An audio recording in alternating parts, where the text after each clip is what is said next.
Unspoken Issues. All right, ladies and gentlemen, welcome to the Unspoken Issues podcast. That's right.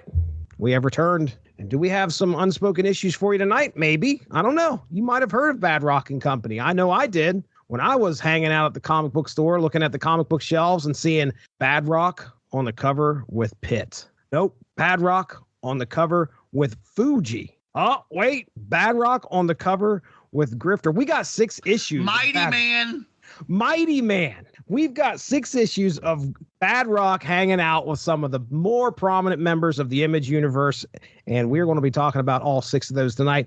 And joining me, of course, Dean Compton. Dean Compton, this is your idea. We were just talking about it before we got on here. Yeah. Nonsense. Come on, man. Tell the people. It's not nonsense. It's just fun. There's nothing. That's exactly right. Other than the last issue, there's nothing of really importance that happens. There's no subplots. It's all just standalone. It's I love it. It's like I said, it's Image Comics team up or Extreme Studios team up. You get to see Badrock interact with all sorts of people from what was the Image universe then.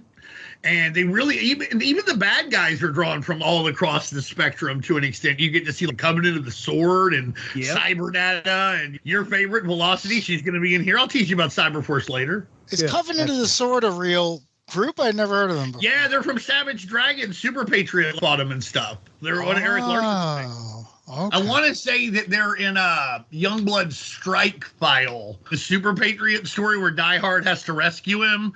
I think they're involved in that too. But yeah, I think they're an Eric Larson creation as far as I know. So really far-reaching. The tendrils went out into the Image universe, and you get Pitt, Shadowhawk, Mighty Man, Velocity. Tony Twist from Tony universe. Twist, Overkill. So Overkill. Yeah, it's a lot of fun. I remember literally the first day I was ever in a comic book store.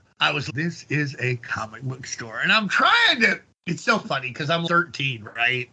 And I'm already trying to be cool all the time and failing miserably. There are no cool 13-year-old boys. Let me just make that very clear right now. Not one. Even Dick Grayson wasn't cool when he was 13. So you had no fucking chance. And I remember I'm in there and I'm do. Those are back issues. I have heard of these. The comic books that are not on this shelf at the moment. And I see it's a Marvel team up. What? And of course, it's a book of Spider-Man for the most part. There's a few issues with the Human Torch. I think there's one with Power Man and Iron Fist and the Hulk, but mostly a Spider-Man team up book. And I wound up buying the one where he teams up with the Watcher. Of all things. Wow. Yeah, I was excited for it. And I bought a Punisher comic too, because that's what I do. I also bought a calendar, and it was August, but it was real cheap. And look, y'all, this is how different it was then, y'all. I bought this calendar because I knew there'd be info on it. Oh, there were classic covers, and you learn who did this cover and where it came from and that kind of thing. And it was $3, and the calendar retailed for $13 or something. A fortune to me in rural Arkansas at the time. But I was I'll be able to pick up some extra info with that because, again, no internet. I didn't even know that there were books about comic books at this point. I barely knew that Wizard Magazine was a thing. So yeah, I've always had a special spot for team-up books, and Badrock and Company exemplifies just about the best of everything you can hope for in a team-up book, and also the character Badrock, who I also like a whole lot. I've always liked him. I think he looks cool. His face looks like a steam shovel. I'm a big fan. I mean that in a good way. I don't want to sound like one of those people who's bad-mouthing Rob Liefeld. Like, I genuinely think it looks fucking cool. Like, it closes and opens up. It's fucking badass. Yeah, he's one of the more recognizable characters of the Image universe, for sure. Darry, do you remember seeing these books on the shelf at all? No, I completely missed these. I don't remember them at all. I had no idea what they were when Dean suggested them, but they were great.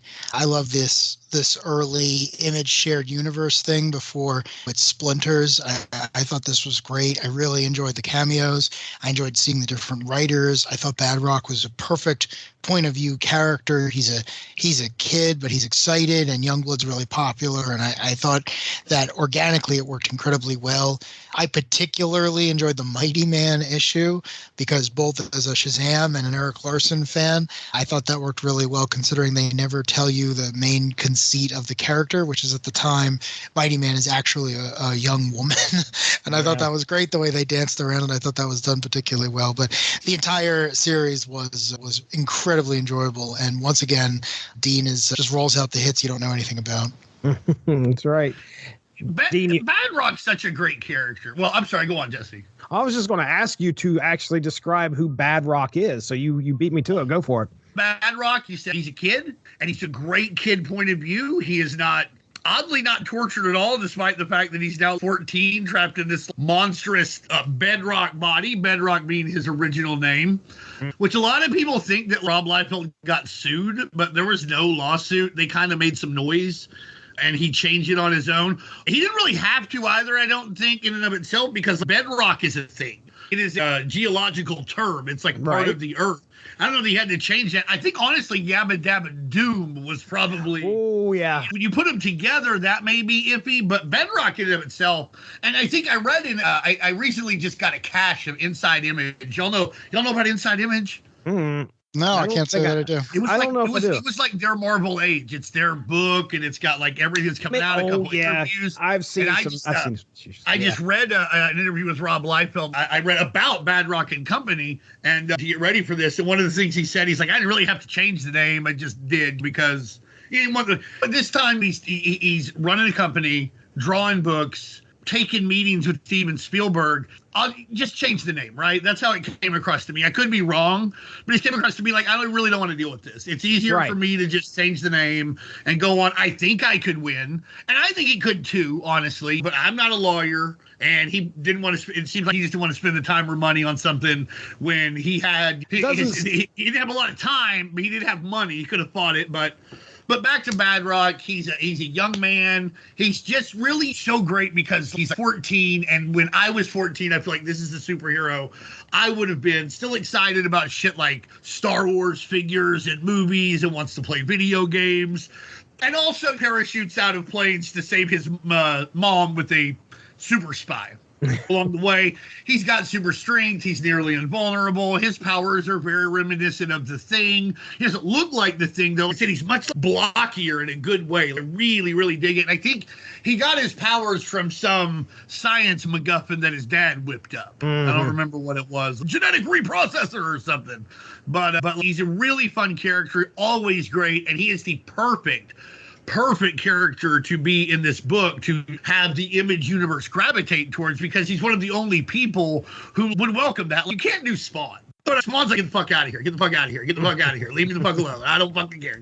Leave me the fuck alone. Get the fuck out of here. That's what Spawn and Company would be. But Badrock's, you know what? I like these guys. I've read about them, and this will be fun. Sure, let's do this. So it works in a way that you can't be Shadowhawk. Savage Dragon would be just like Spawn, but slightly toned down. Oh yeah.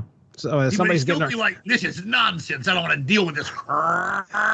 He's arresting. Police officer. He's arresting half of the people he teams up with. That's Savage Dragon for you right there. But that's Badrock. Great character, member of Youngblood, America's elite strike force, governmental strike force team, and they are celebrities in their own right. And Badrock welcomes every bit of it. Yeah. Does not stop them from taking shots at Fred Flintstone in these issues, though. Steve Engels, who writes, I think issue number 2, takes a lot of shots at the situation. All right. So we can't say, I don't want to say that Rob Liefeld took those shots because he didn't write or draw these or even edit it. So it'd be unfair for him to be like, oh, he did this. He might have known, he might not. I have no idea. All right. Well, we are going to get into these first 3 issues. What about you, man? Did you buy these off the shelf?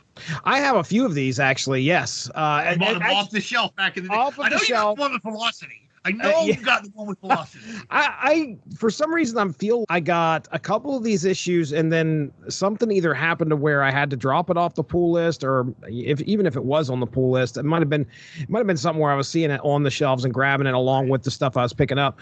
But I only got a couple issues. You put Pitt and Badrock on the cover of an issue, you're going to sell it to me. It's pretty easy to do. I was a big fan of Stormwatch, huge fan of Stormwatch, actually. Collected money? Oh, go on, finish your thought. No, I was just going to say, when I see Fuji on the front of the cover with Badrock, I'm down. So go ahead. Especially in a wrestling motif. Oh, no kidding. It's on Sunday. Go ahead. A few years ago, we did source material. We did Stormwatch #1, and I was, man, I thought this was better than it was. But last year, I reread Stormwatch number 1 through 30, and it was better than I thought it was at the time when I read it with source material. So I feel like I got to do it again to like get the fucking, right. Give it 2 out of 3 falls. It's 1-1 now. Yeah. I was going to ask you, what do you think of Badrock? Were you a Youngblood guy? I liked Badrock back in the day. Badrock was the first Youngblood guy I was really into because he had a toy from McFarlane Toys. And at that point, I was just buying everything that company put out.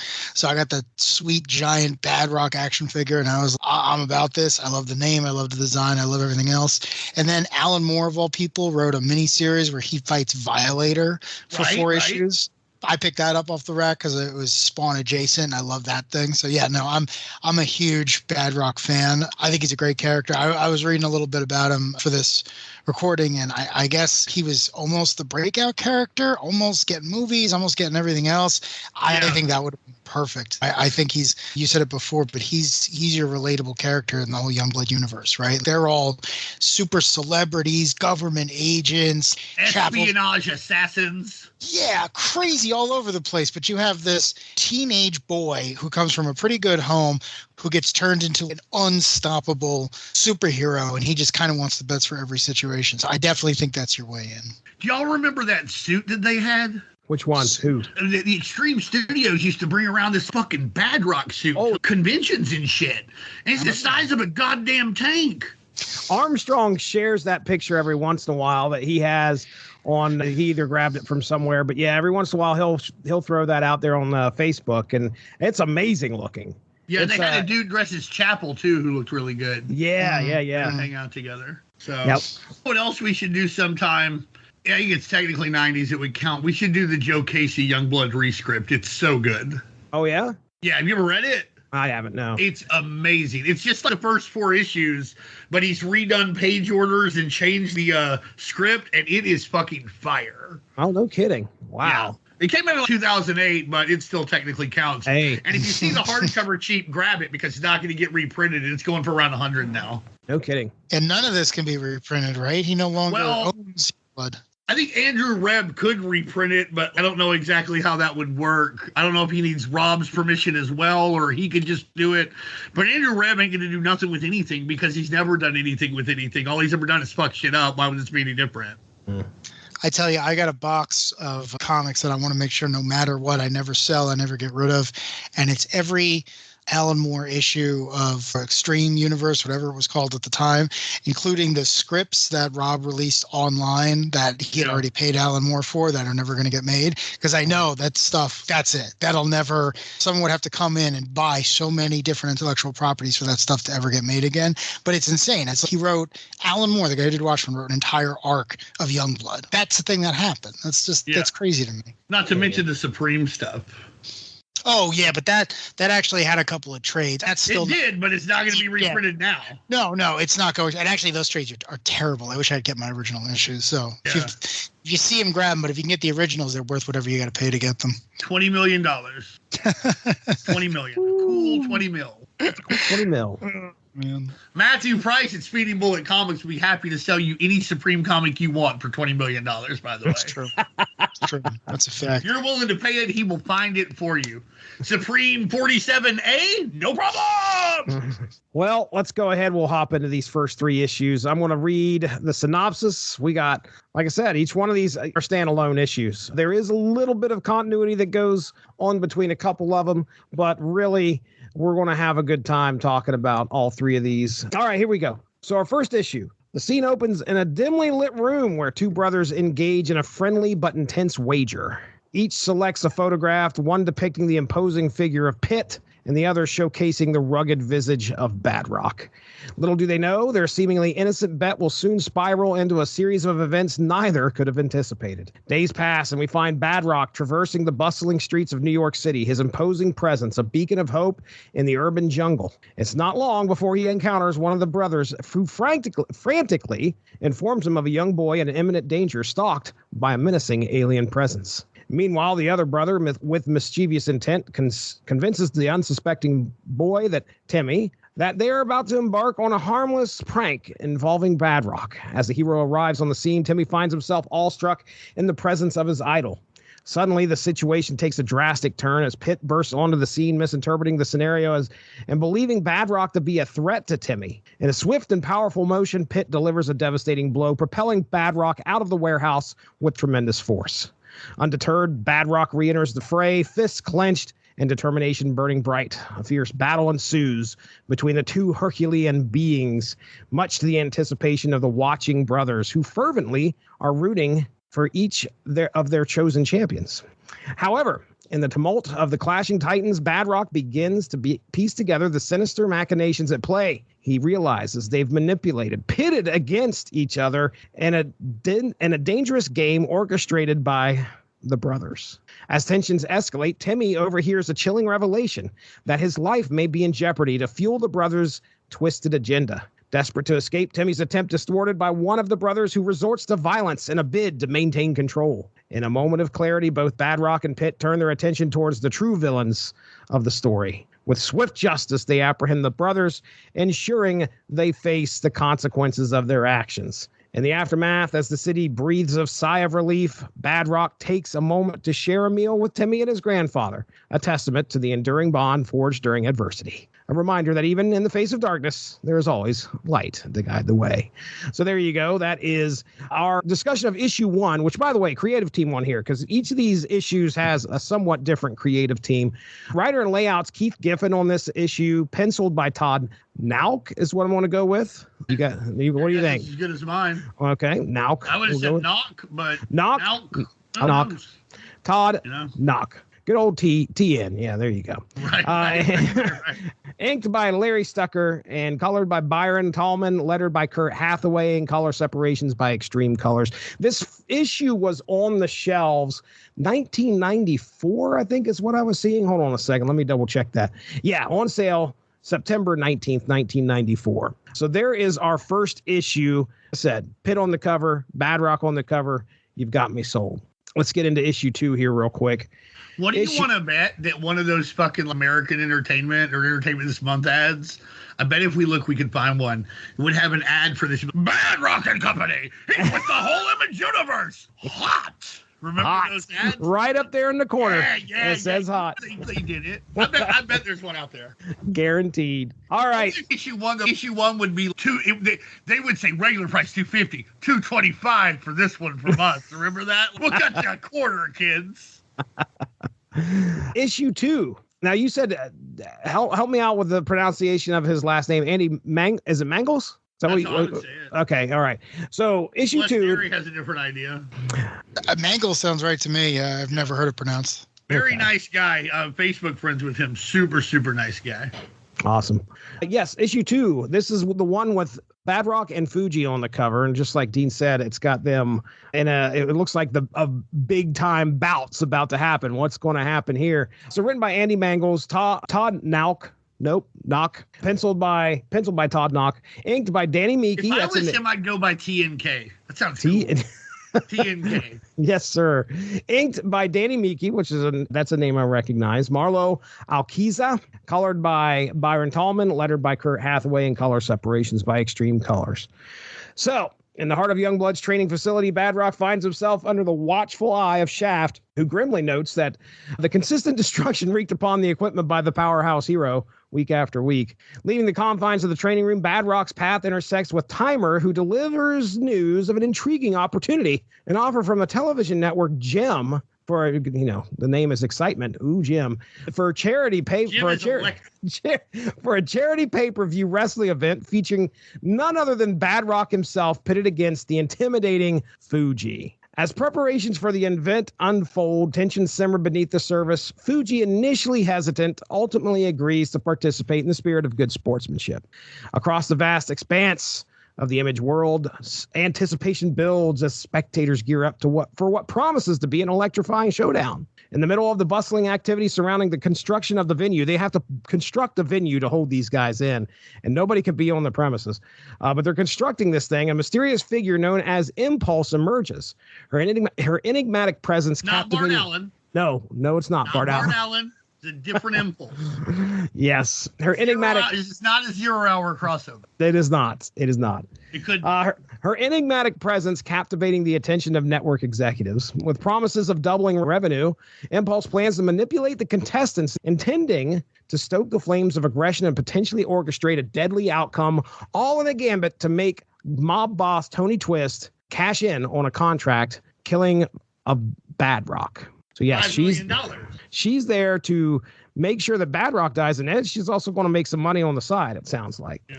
As a fateful night of the event arrives. That sound like a low sum? $5 million? To kill a superhero? One of the preeminent superheroes in the world. The number one strong guy on the number one team in America. This is America's team. Badrock is America's team. And $5 million? I know. That seems low. But I thought that was just her fee to be involved, but Fuji was going to be the actual one to do it, and then everyone was going to win on the bet that Twist was making. So it was their way of saying, well, if we do this right, you won't even know I was involved. That's how I read it anyway. It still seems low, but I'll take that. I guess. Don't ever play with Darry, y'all. Look at this behind the scenes machinations bullshit. I'm just saying, someone starts talking about money, my ears perk up. Wait, Celebin.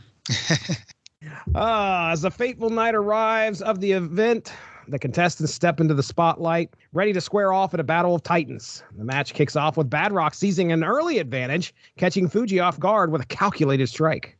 Unbeknownst to the spectators at home, Impulse lurks in the shadows, her insidious influence gradually eroding the inhibitions of the combatants. The spectacle unfolds with a mounting intensity, prompting growing unease among the onlookers. The escalating violence spills beyond the confines of the venue, culminating in a dramatic showdown on a pier that crumbles into the water. As the combatants grapple in the heart of the crashing water, the confrontation takes a perilous turn. Badrock's immense strength inadvertently, I don't know if that's inadvertently, it definitely looked like he was going for it. Breaches Fuji's containment suit, sending shockwaves through the depths below. I don't think that was inadvertent at all, but I think he's in a maddened state. So right. Like legally inadvertent, but certainly purposeful in action, if that makes sense. Sounds good to me. With chaos mounting, both Stormwatch and Youngblood are called into action, racing against time to separate the adversaries and prevent tragedy. Beneath the surface, Riptide's mastery over water proves instrumental in restoring Badrock's breath, bringing him back to life. He was out. While the mysterious Impulse slips away somewhat unnoticed, her nefarious agenda unfulfilled but far from forgotten. In the shadows, Tony Twist solidifies his sinister intentions, offering a new contract to eliminate Badrock, setting the stage for a confrontation that will reverberate across the Image universe. So that is issue 2. And we get into issue 3. Our creative team... That's right. Pretty much stays the same, I believe. Doesn't look like anything changes. Let me just double check this real quick, because we are picking up with... This is the small bit of continuity that I was talking about here, where on the front cover, we have Mighty Man, Badrock, and a face that some people might recognize, Overkill. Dean, real quick, didn't you share something in our chat about Overkill? I remember seeing this. Isn't this where Todd and Rob get together with Stan Lee and create this character together? Or actually, I should say is maybe that was a different video. I swear, but that did happen. Okay, all right. I didn't look at the video. I saw the thumbnail. Who shared that in our group chat? Because I don't think I did. No, that was me. I love that video. Yeah. I was gonna say, so that is what happens on the video. I remember this video. I think I had it back in the day, but they pretty much create more or less at least the shell of this character, right? So one of the reasons the name changes is so they create the whole thing. Yeah, Stan Lee stands there with these 2 young whippersnappers, and he's like, I'll come up with a name, and you 2 draw it. That's how Jack and I used to work. And, you kids do the work, and I'll take the credit. Pretty much. 1963. So Stan's I'll be over here doing a bullpen bulletin. Stan's overkill, and then over the course of the rest of the video, Rob Liefeld and Todd McFarlane draw out this character pretty much. I don't remember if he's got the background as a mob enforcer, but he's certainly a cyborg hunter-killer type. And then, yeah, as Dean mentioned, once they went to go put him into a book, the name Overkill was taken, so he had to become Overt Kill with a dash as well, which is complete and utter nonsense. But yeah, apparently he's here and he hates Badrock for some reason. I know that they fought in other things, and I just can't remember where. It might have been in issues of Youngblood, but I have read them. I was going to say it's mentioned in here that this is the second or third time he's come after Badrock. Is Overkill's first appearance in Spawn? Yeah, because you see in this too that Overkill works for Tony Twist. So they're all Spawn guys. It's all from the Spawn corner of the universe. And there were a host of Overkill action figures from McFarlane Toys. Just every once in a while, people, oh, you got a new idea for a cyborg? You're getting a new Overkill figure. He never really had any characterization to speak of. This comic seems to make the case that he's actually just a robot at this point, not even a human. Right. Yeah, so. But he still eats. Apparently had a McDonald's incident. So yeah, but it's one of those things where how much he hates Badrock, how much he needs to eat, how much to do everything else is just lingering program, right? Does he like eat a burger and it just sits in a vacuum sealed part of his body and eventually he's got to get rid of it? I thought that was kind of interesting. They don't play that up a lot, but I do like the idea that this death robot is just hunting this little kid for no real reason because there's nothing left of him that could even say, well, maybe we shouldn't be doing this. So. All right, well, we're back to New York City here for this issue during the excitement of a toy store's autograph signing event for the latest Youngblood toys. No, it's Toy Fair. Toy Fair? Is it a toy fair? I thought that was the name Toy of the... Fair is a thing in and of itself. They do it every year. It's capital T, capital F. So Toy Fair is a trade show that all the action figures makers go to. And Todd McFarlane's got this great story about how the first one he attended with what was at the time called Todd Toys, and shortly thereafter would be called McFarlane Toys. That was the show that made him, because he was able to be Todd in front of enough buyers that eventually they were like, yeah, all right, we'll take a shot on you. And then suddenly this tiny Canadian toy company got into Toys R Us and Kmart and everywhere else. And that's where I found them, and I bought everyone I could get my fat little hands on. And now he's the wealthiest guy to ever come out of comic books. So. I think he gave him the old razzmatazz. Didn't he bring the Spawn mobile to it and shit too? Yeah. This is stuff that you just didn't do at Toy Fair. But now Toy Fair, I wish I could go so bad. But guys like Pixel Dan and the Toy Galaxy guy, they go and they show the videos. And every year I decide I watch these videos and I'm like going to buy all these toys. Then Emily's like, where are we going to put them? And I'm going to worry about that later. And then I might. I've been to Toy Fair, and I want everything. There's not even, you can't even hide that fact. You're walking around and some of the booths, they'll have duplicates, and I'll just be like, can I just give you cash money? And I just walk out with that. No. And they're like, no, of course not. That's the most illegal thing you could possibly do. This is right. But I want them all. I want everything. Keep coming to Toy Fair. So no. Yeah. But it looks like an amazing time. You can only go if you're a journalist, you get a pass, or if you're part of the industry. It's not open to the general public. But it's one of those things. If I was on, I don't know if y'all watched the new Press Your Luck, but if you get to the final part, you can pick prizes that are specific for you, like a lifetime supply of Mr. Pibb or some bullshit like that, right? This one guy, he had a trip to the North and South Pole, and he wound up whammying out even though he already had it. He had he should have quit. Anyhow, it's neither here nor there. But I would probably pick going to Toy Fair and a few other things like that. Is this any relation to the Toy Fair magazine? No, not at all. This is a trade show. Okay. Toy Fair magazine is a magazine Wizard put out. Toy Fair is literally FAIR. It is a fair. Oh, yeah, not FARE. Right. This is where all of the big guys come together and try and get Mattel and Hasbro and McFarlane Toys and Jakks and whoever else, Jada, whoever else is in Super 7, whoever you can think of, Funko. Well, that's now. You go back, Toy Fair in 1983, I guess, was the first time that American toy purchasers saw the toys that would become the Transformers, because they were already being sold in Japan. And people were walking around and being like, what is all this transforming crap? Why do you have so many different ones of these? And they were like, we really like them. It's selling well. And someone was like, can we just license all of these? And these are all different lines. No, we got a guy for that. Don't worry about it. They're gonna be robots who fight each other, but can we just bring them all in? And they were like, yeah, sure. We'd like to break into the American market. So Toy Fair's stuff like that. Yeah, Toy Fair's been around for a while. There's plenty of crazy stories that come out there. But to Dean's point, it still happens every year. In fact, right around this time of the year. So. Oh wow, and that's crazy. It's where everybody, if you're a buyer for a store, or anything that sells toys on a retail market, this is where you go to decide what you're gonna buy. Yeah, Todd McFarlane made it seem like that day at Toy Fair that made his company. If they had passed on him, he wouldn't have had enough, because he was using his own money at that point. He wouldn't have had enough to keep going. And it was like, I want to do a toy company. And again, he did exactly what he did in comics. He took that personality and he took the goals and he took the end result and he wouldn't take no for an answer. And he brought it to the toy industry. And to Dean's point, it's like, you didn't do that. That was a different industry. And Todd didn't know that or didn't care. And the result is McFarlane Toys. It's still around today. It does DC, for Christ's sake. Yeah. And that's the thing, too, is a lot of toy shelf is bought. Hasbro buys this from Walmart. Like, we want this much space. And if you don't have orders, it's hard to buy that space. But if you have people, you're like, well, we're gonna order this stuff. It works symbiotically. Todd could never have bought that space without the cash from the orders. Yeah. Well, I've learned something. That's very interesting here. Let me read that first sentence once again. Yeah, here we go. Do it right this time. Do it the right way this time, Starcher. In the bustling streets of New York City, during the excitement of Toy Fair and an autograph signing event for the latest Youngblood toys, Badrock finds himself running into Mighty Man, a fellow hero of powerful stature. As the pair exchange pleasantries, their camaraderie is cut short as chaos erupts with the sudden arrival of the menacing cyborg known as Overkill.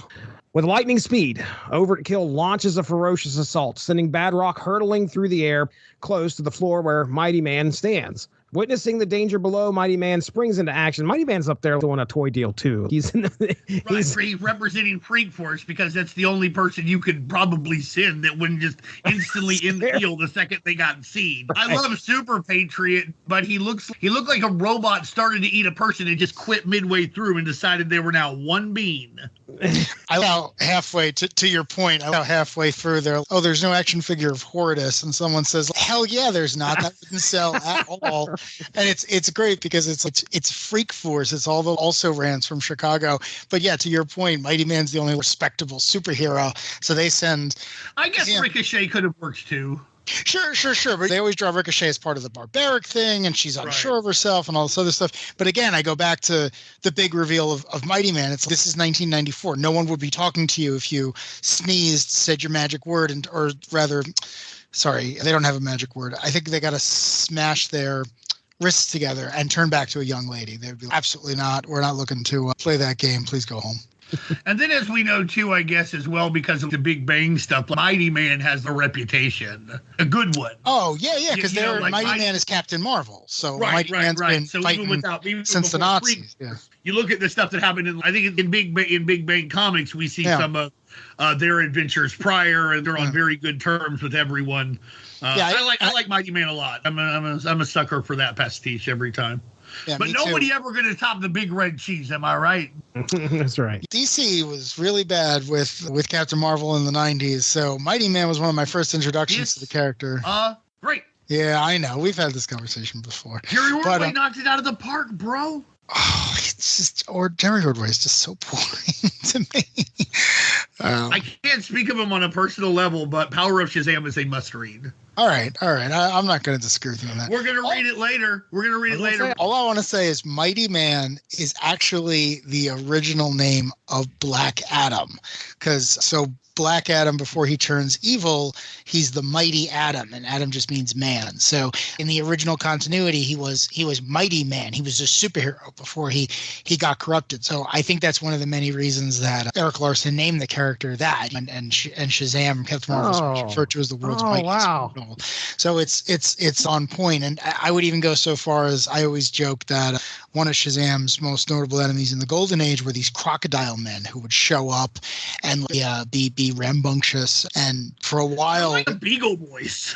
They are. They're pretty much the Beagle Boys. They're almost joke characters. Sobek is a little bit more dangerous, but for the most part, they you can't really hurt Captain Marvel unless you know his secret. But I was just going to say, for a while before we knew what Savage Dragon's origin was, he almost seemed like one of them because he was this green thing with two toes that no one knew anything about. So a lot of Shazam DNA in Freak Force.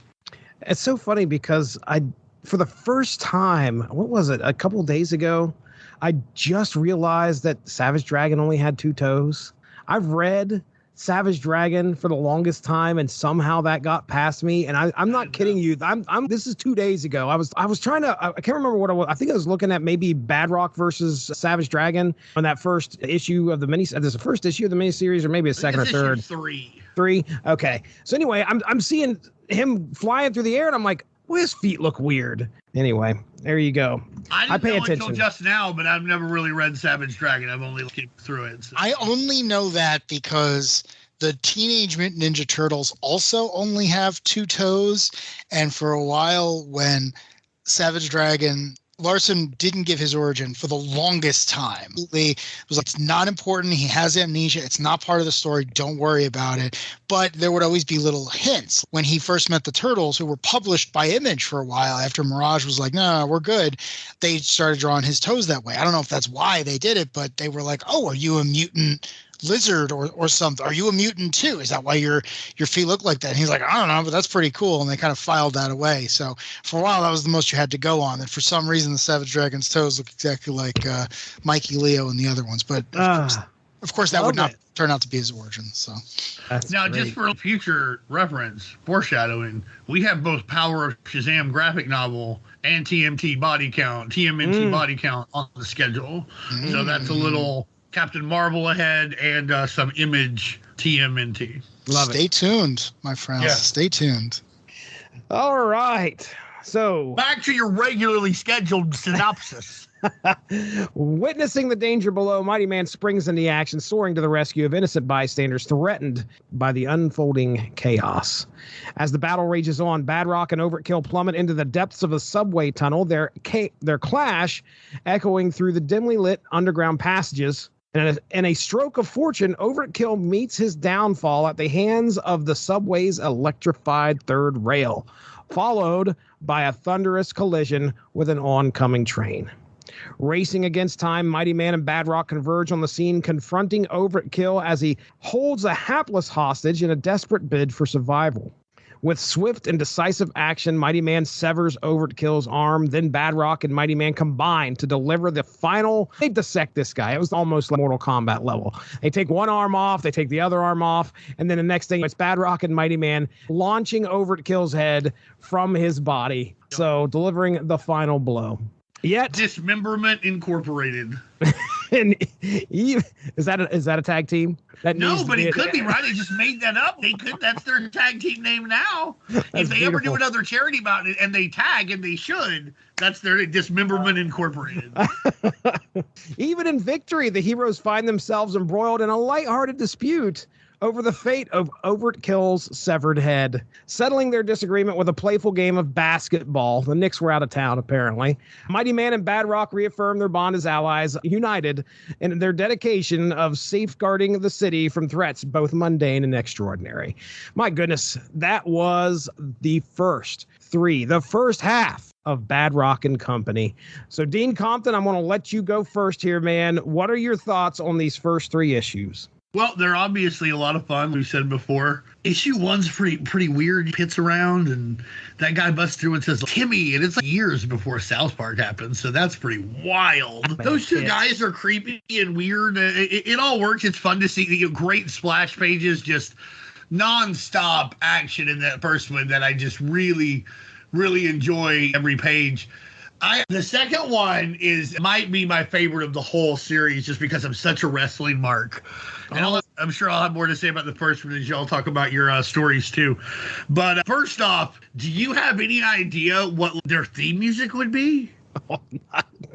Well, Okay. Would Fuji come out to that terrible fucking racist WCW Asian music that they gave to Great Muta and Masahiro Chono and Yuji Nagano? Every Asian for like 7 years came out to this. I can't even describe it, but it's very Asian sounding. And they think we wouldn't notice, but we noticed WCW. I don't think you would come out to that. But what do you got, Jesse? You got any ideas? Well, Badrock's theme is going to be a metal version, but it's going to be one of those somewhat tweaked to avoid copyright infringement, just like WCW would kind of do with Diamond Dallas Page's music. We don't cowboy theme. We got to tweak the theme to the Flintstones, but make it a metal theme, and then out comes Badrock. Now, I don't know what Fuji's would be. My goodness.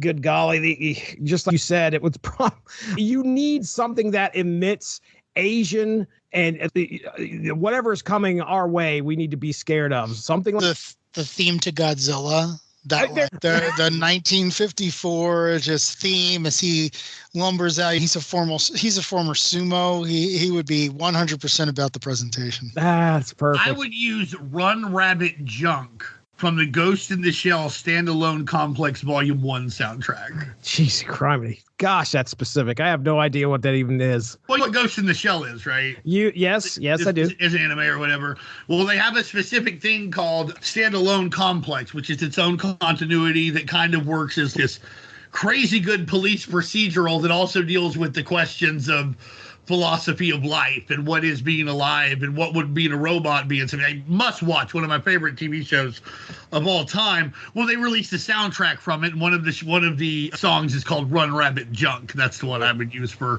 Fuji. And for Badrock, it would be Rock You Like a Hurricane, right? Okay. Scorpion. All right, I got another question. This is a big time fucking match, right? Huge main event. You don't just have a main event on a card. What's the undercard? There's got to be at least one other fight. You remember when Andre the Giant fought Antonio Inoki fought Muhammad Ali? Well, the undercard was Andre the Giant versus, what's his name, Chuck Wepner? Chuck Wepner. That sounds familiar. That's a name that sounds very familiar. So there's an undercard. You can't just have one big superhero fight. What's the Image Universe undercard? Darry, what's the other fight? But it can't be as big as this one. It can't be as big as this one, can it? You're gonna need some martial. I don't say martial artists, but you can't go with speedsters because you want to be able to televise this. Right. It's for charity, right? So it can't be anyone who's got any outstanding warrants or any of that nonsense. Right. Probably. It also can't be two big strong guys because you're already doing that. You're already doing that. Main event. So you got to do something different. I suggest Heatwave versus Spartan in a loser loses his head sock match. Ooh, I like that. But for real, have y'all thought about it? That's my idea. That's a good one too, because that works in continuity. They have similar powers. It would be more of a cruiserweight feel versus a heavyweight feel. Yeah. But they're not, and they're names that they're both kind of the leaders of their team, but they're not big names. Anyhow, what do y'all got, Darry? You got another one? No. I like that because you could picture Spartan's just a robot, really. So the Halo Corporation would be all about it. Be like, this is absolutely for charity, but you should definitely buy. I don't know what Halo actually does in the 90s. Later on, they're an energy conglomerate, but you could see them, the Halo billboards all over the thing. Be like, this is for charity, but absolutely support Halo. And then everyone's be like, Spartan, you're probably going to lose. He can melt you. And they're going to be like, we don't care. We're going to back up your brain to another alien robot we got in the basement. Don't worry about it. So yeah, I think that's a real good one. Gosh. What do you got, Jesse? I brought in Cyberforce for you there. I hope you noticed that. You did. You said the martial arts. I like that. I'm trying to think of same dude. I'm trying to figure out some of the. Who's the Richard Dragon of the Image shared? Right. It's a tough. I'm trying to pull out all my Image knowledge because I'm. Well, it's also got to be somebody that's not wanted. Brigade's got a couple people that got Lethal and KO, but they're wanted, so it can't be them. Would be a good one. Black Anvil from Codename Strike Force versus Troll from Youngblood. Is Troll? Okay. Right? Because they're both Troll's a big showman. Black Anvil will do anything if you pay him. I think they're both little people. I think that'd be fun. I think that'd be a fun fight. I just acquired the entire run of Codename Strike Force. I saw that fucking run. I've also got their crossover where it's Cyberforce, Codename Strike Force, opposed forces. What the fuck is happening here? Anyhow, we'll definitely do that one day. It's probably a year and a half out, but we will do Cyberforce, Codename Strike Force. I don't know if Jesse can handle it. He will die. I don't know what will happen. My head may explode. We should do Cyberforce one month, and just do Cyberforce. Just do Cyberforce, yeah. Oh man, just do Cyberforce, and then the last one, because this is how Silvestri did it. We just stop and we do Witchblade. We just Cyberforce, Strike Force, and then right there. Oh, we got a new book. It's called Witchblade. There you go. We're gonna do the first 3 issues of that.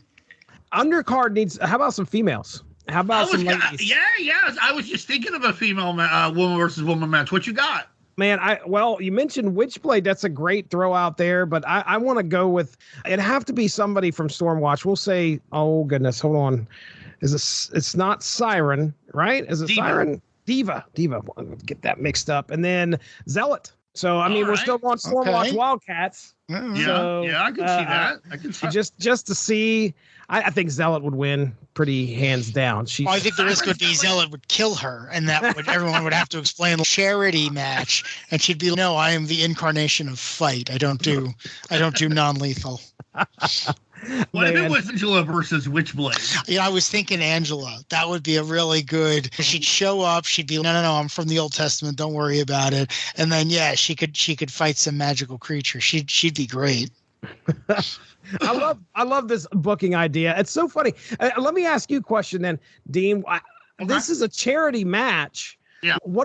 How do they determine a winner? And what are the rules here? Are we just saying this is going to be UFC fighting, or? It seemed to be some kind of superhero MMA. Yeah. They were just really going to fight and take it kind of easy, kind of a sparring. I assume we didn't see one, but if I was doing it, if I was in charge and we were going to have them fight, I'd be like, listen, we're going to do 3 5-minute rounds like MMA. And at the end, we'll declare a winner. We're not going to sit here.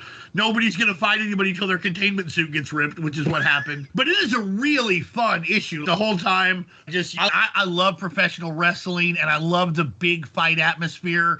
And this is pro wrestling with the biggest fight atmosphere possible. I think it's kind of spooky when he finds that skull. I guess it is. Like what was the skull from? Just from the people from the car, whatever. It's frightening. But then a couple minutes later, it's gross when Riptide has him puke, which is a really great use of Riptide's powers. Let's give her a lot of props. Who Alan Moore, when he writes Youngblood, will later kill. He will kill Riptide. He will forget what she did for Badrock and Company. And that's just such a fun issue. Issue 3 is also super good. I love them talking about toys nonstop. I love that Badrock doesn't know the secret of Mighty Man. I like how well they work together. And one of the things you see throughout all of these issues is that Badrock is a genuinely good kid. Yes. Like every time when he has a chance to not fight, he usually tries to not fight. And you see this whole time, and he's genuinely interested in meeting people. He comes across sometimes as flippant, but you got to remember he's 14. Right. And he is trying to, here's the thing. He's 14, but he's in this huge body, and you put him in the role of an adult, right? So he's trying to do what he thinks an adult would do. So sometimes he comes across a little too cool for school, but that's because he's emulating an adult. He is not an adult. The fight with Overkill is fun. They literally rip him apart. Lots of fun. Love the good-natured rivalry. I love how so little of this, honestly, this book and the Velocity book, and even the number 2, it's not necessarily the superhero formula per se. There may be a fight, but it's not like, oh, we were both going after super bad dude underground, and I thought he was with him, and so we fight until somebody says something. I think we're on the same team. They really did a good job of having some superhero conflicts without resorting to that pastiche. Andy Mangels does a really, really great job with the dialogue in both of the issues. I love all 3 of these issues to pieces. And I think 2 or 3 is probably my favorite of the series. Yeah, as far as my notes go, really, I think issue 1 is going to be my favorite, just because it is, as with all of these, it's a knockdown drag out between these heroes. Sometimes they're just punching each other through walls and right.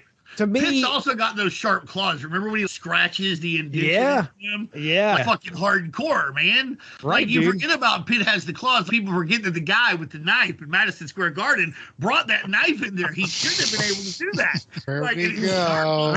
He could have carved his initials into Badrock if he wanted. The Carnage costume. He could have come out there like I was here, and then Badrock could knock him to Sri Lanka. out he goes. Right.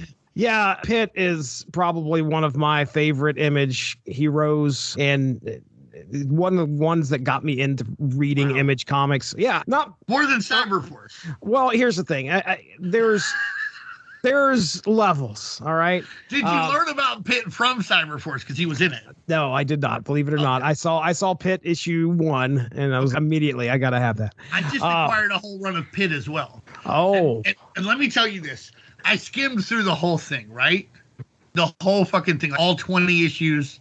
You could not tell the difference between any of them as you skimmed through them. They all seemed exactly the goddamn same. it's a formula. There's a formula there. Just skimming through it, it's okay. Here he goes. Big page, guy, scream, boo. Big page, boo. Fight.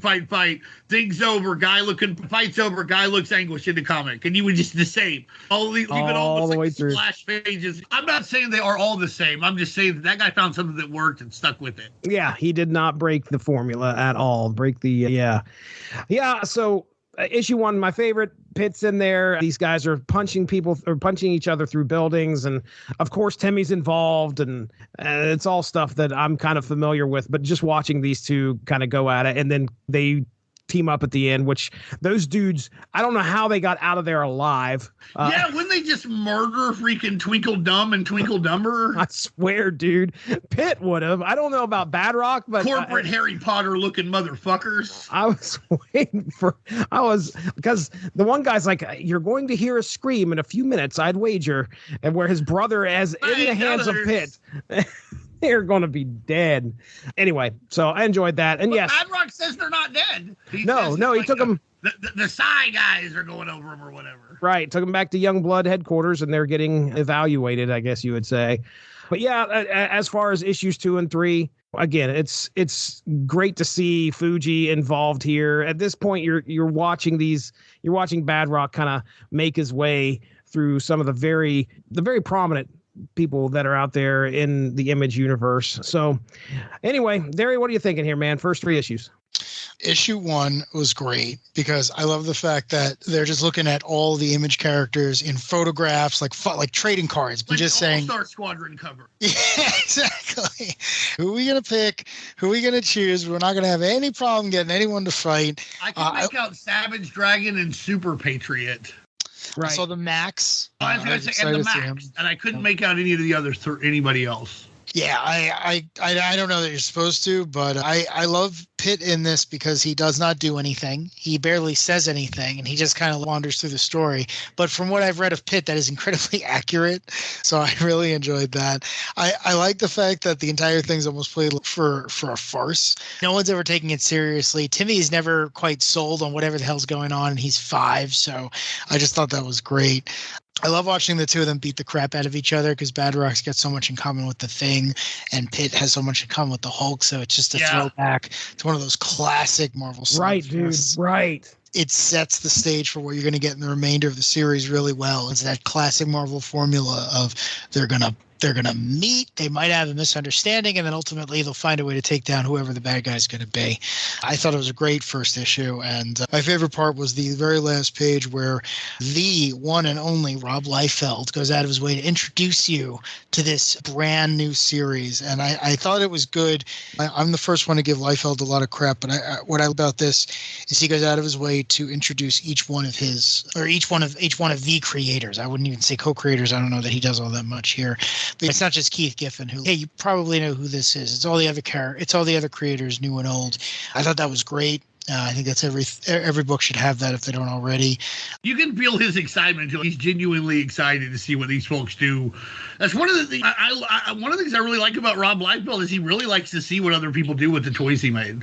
Genuinely, he's not uninterested in very alternative viewpoints. What Alan Moore did with Supreme, a lot different than what Rob Liefeld and Brian Murray and guys did, but it's fine. It's like, oh, that's fucking cool. As long as it's cool, Rob seems to be down.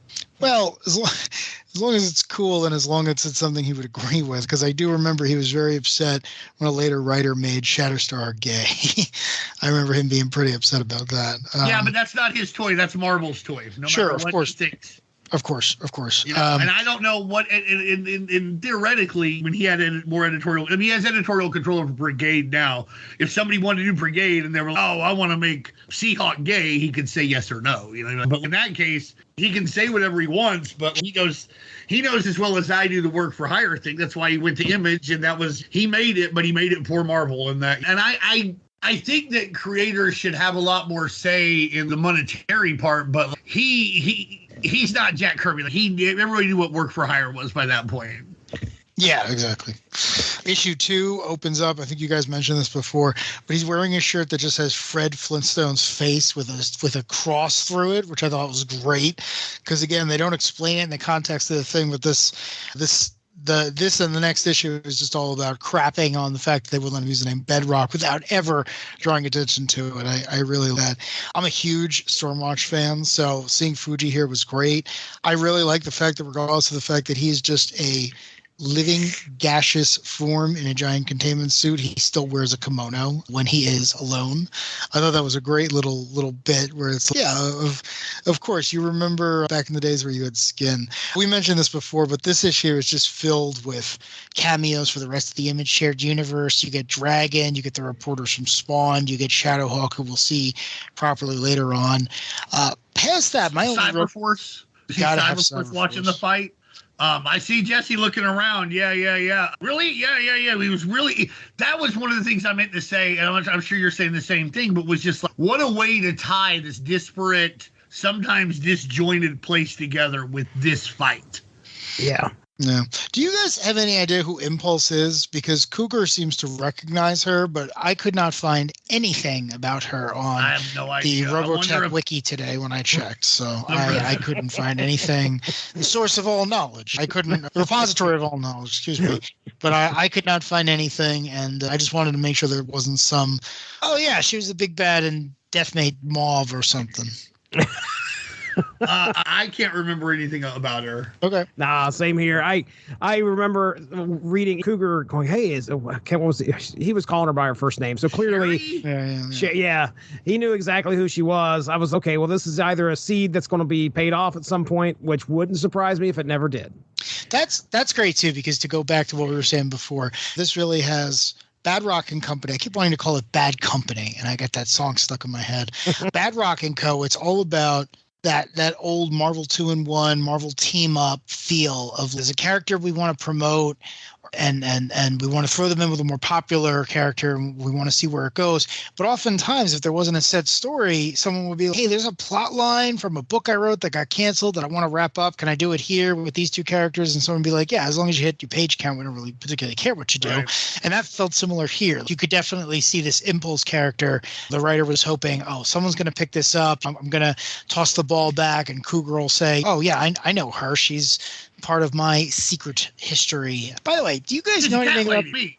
Well, that's the thing. I thought Cougar was an alien because that's how he is in the Alan Moore run, but I actually went and looked this up. He's like a cat person, right? Very. Oh, combat. Never mind. Sorry, I'm confusing the two. Oh, yeah, I was going to say Cougar's very analogous with Tigra. No, ignore There's me. a lot of similarities between their stories. Not exactly the same. It's funny because every time I see Cougar, I think of Timberwolf. Every time I look at one of the Rob Liefeld characters, I think, what DC comic was he reading when he scribbled these down? Because Badrock does have a very interesting face, as Dean mentioned. But for the most part, he's the character Block from the Legion. So I look at a lot of these other guys and I'm like, oh, yeah, okay. I kind of see the influences here. But no, I was thinking about the character Combat, who is not in this. I thought this was great. I'm not a wrestling guy like you guys, but I would absolutely have loved to have watched this bout. I thought that was such a great gimmick of we really want to have them fight. We want everyone to be about the fight, and we're just going to make sure that it gets turned up to 11 without anyone knowing. So I thought that was really good. A nice simple, done in one. I really appreciated it. That's the other thing is so many of the early Image books are known for being, I don't know, not written particularly well, but it's like this 6 issues. These are all done in one stories. They're very good. They're simple. You get what you want. If I had bought these back in the day, I would think that was money well spent. And that's even before the fact you're getting not only at least 2 major, well, major for the time superheroes, but you're getting a ton of other cameos. At this time, there's nothing preventing them from throwing in whoever is part of that shared universe. Trencher shows up at one point. Yeah. The thing is, Keith Giffen and Andy Mangels and Robert Lauren Fleming and Jim Valentino were all really good writers. So of course you're going to get those guys. Those guys can make you. They're all good enough to just sit down and just do a comic book, and it can't help but be good because they just understand the craft so well. Yeah, and I was saying before, I love Mighty Man. I love Freak Force. That 3rd issue was great. Yeah, everything being set in Toy Fair. I think they actually even say at one point TMP, which is Todd McFarlane Productions. So again, they're having fun with themselves. They know what's going on. Like, one hallmark of Image, especially early Image, is they made fun of each other. They knew what was going on. They didn't know how long this thing was going to last. I always appreciate that about them because you compare it to early Marvel and it's Stan is the only guy you ever hear from, and he makes it seem like it's really cool. But with early Image, that wasn't the case. It was all these guys were giving you whatever story they could come up with, and they always seem to be appreciating the fact that it's, oh man, you guys are connecting with our stuff. Well, here you go. Here's more. Here's whatever we think you're going to enjoy until you stop enjoying it. I loved having Mighty Man show up. I think that's such a great character. I think Larson was always really, really good at taking what influenced him and working it into Savage Dragon, but putting his own spin on it. That's got one of the richest supporting casts of all time in that book, to the point where Dragon is almost the straight man, the crazy stuff going around him. I love Overkill. Todd McFarlane's always been my favorite of the Image guys, and any excuse to see him show up was great. I really, really appreciated the fact that at no point does he give a reason for why he hates him. He just hates him, and the other 2 characters are doing their best just to prevent him from hurting any of the civilians, which I thought was fantastic. And this was the only one where I got to the end and I was like, I want more of this. Just give me a mini series where Youngblood and Freak Force have to stop. I don't care. Overlord. I don't actually know who any of the Youngblood bad guys are, but please give me that. Give me that now. Whoever owns Youngblood, call up Larson and say, can I borrow a couple characters for a few issues? For sure. Who was more made to be an action figure? Overkill or Cygor?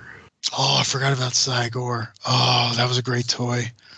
I love the Overkill figure though, because he always had the most ridiculous gimmicks. Sure. I think one of the figures, his head actually did shoot off with rockets. I think that might be what they're referring to here. I think you pushed a button in the back and the little head, his giant no neck head shot off. They were, because that figure exists in their universe too, which is funny. Someone who licensed that. But then again, to that Todd McFarlane probably doesn't care. This one doesn't care because he had to pay Tony Twist, the real Tony Twist, money later because he didn't do anything to get his permission. I was laughing. Jesse, did you know the story about Tony Twist? I've listened. I think Rob brought it up a couple times on the podcast. But please, if you could let our listeners know very quickly. This is summarizing an incredibly complex series of lawsuits over many years, but very, very succinctly, Spawn fights a stereotypical gangster. The character is named Tony Twistelli, aka Tony Twist.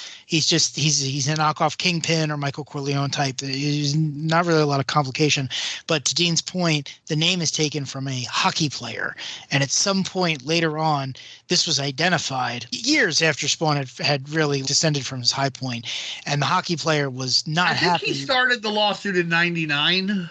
Oh, okay. So still after the movie, after the show. Spawn certainly wasn't at its apex, but it was still a fairly sizable presence, I would say. Sure, yeah.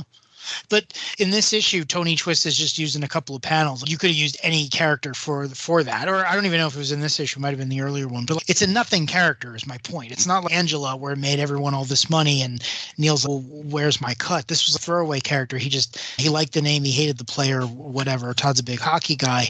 And then when the guy found... a goon. I don't know if you know much about hockey, but he was a guy who kind of had a rep. If you went after his team star, he was the tough guy who protected you because fighting's allowed to a certain extent in hockey. All right, cool. No, I didn't know that. But eventually the guy figured out that Spawn Comics had a character clearly named after him, and he had never, and no one had ever sought permission.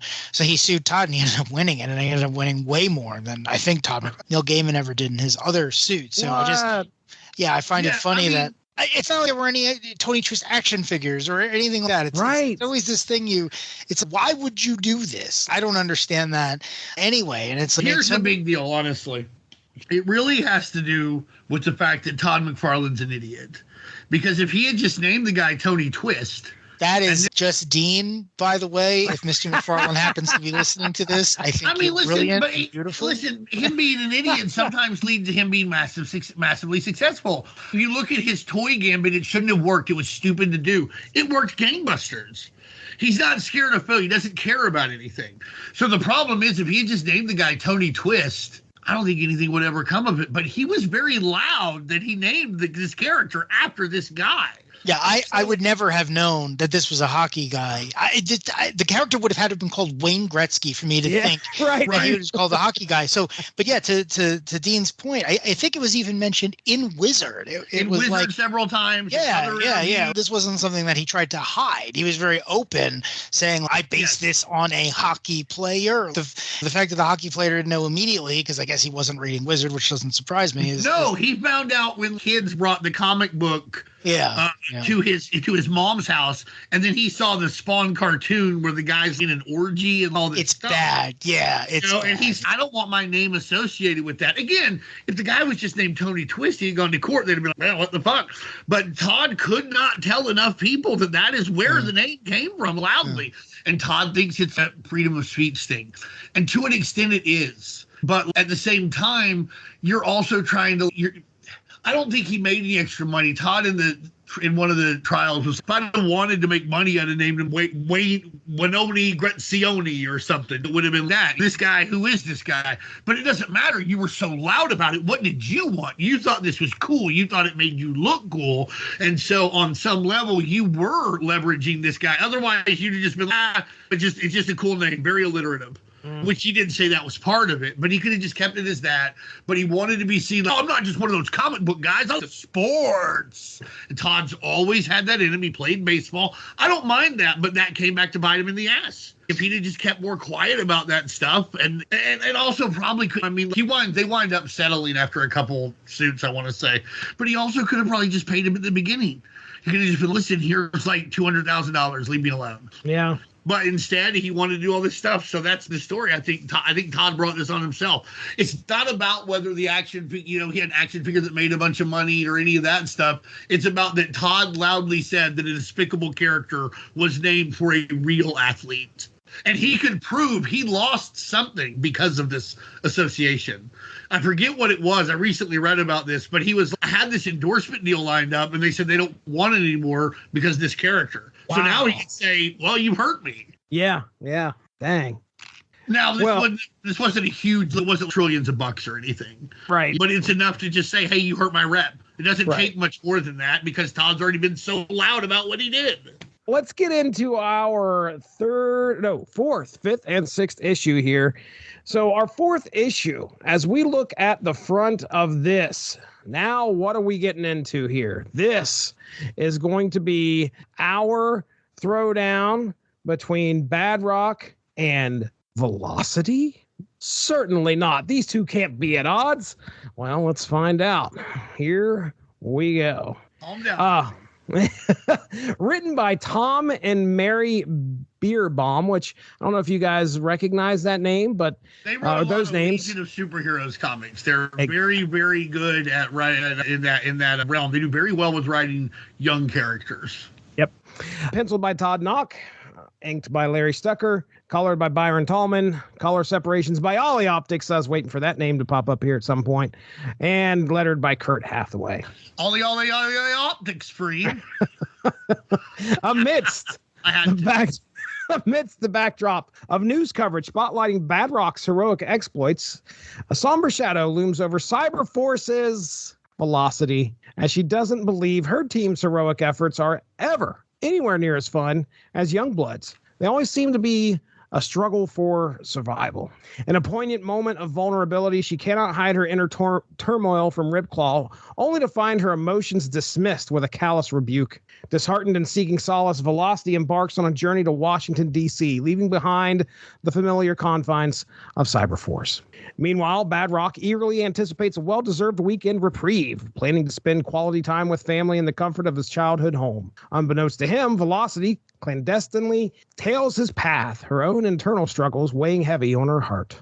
Their paths converge in an unexpected encounter as Velocity finally summons the courage to confide in Badrock, bearing her soul and confessing her discontent within Cyberforce's ranks. Yet before their conversation can fully unfold, the tranquility of the reunion is shattered by the arrival of some cyber data shock troops. Am I not correct here? Shock troops have arrived. Hey, if you don't know, who the fuck does, Mr. Cyberforce? They are intent on apprehending Velocity. In a flurry of chaos and violence, Badrock springs into action, his fearsome might pitted against the relentless onslaught of their adversaries. However, the tide of battle turns when a shock trooper unleashes a devastating grenade, catching Badrock off guard and threatening to end the conflict in tragedy. In a moment of selfless heroism, Velocity intervenes, risking life and limb to save Badrock from another blast. She knocks her grenade from the shock troop's hands. Actually, I think it's out of his gun or something like that. And as it lies on the ground, it's about to explode. Velocity is able to escape the blast, but as the dust settles and the echoes of the explosion fade, a solemn realization dawns upon a fallen shock trooper, and his final words, a plea for Badrock to let his son know that I did not die fighting you. I died fighting with you. Touched by the fallen soldier's dying wish, Velocity's perspective shifts. Her understanding deepened as she returns to the embrace of Cyberforce. Newfound appreciation blossoming within her heart. Through sacrifice and self-discovery, Velocity emerges stronger. Her bond with her comrades reaffirmed by the crucible of adversity. All right. That's issue 4. Issue 5.